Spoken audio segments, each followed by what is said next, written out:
Nakatakda ng simula ng pagsasaayos ng mga kalsada sa West Tabacal Region sa lungsod ng Kawayan.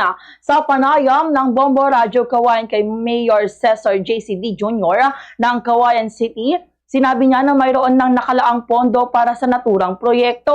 Aminado ang alkalde na maraming mga residente ang mga nag-aabang na maayos ang anyay baku-bakong kalsada, ngunit paliwanag niya, ang pagsisimula ng isang proyekto ay nakadepende sa kung kailan darating ang pondo para rito.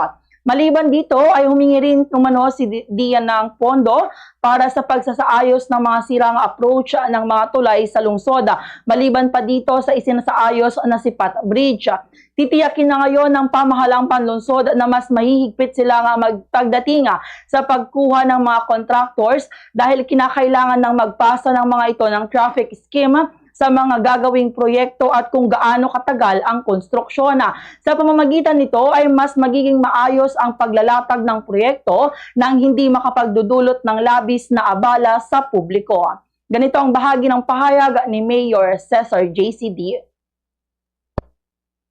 Umpisahan is yung pababa ng Sipat at yung Labinab all the way to yung matagal na nilang sinasabing makapagpahong daanan ay maayos na po natin.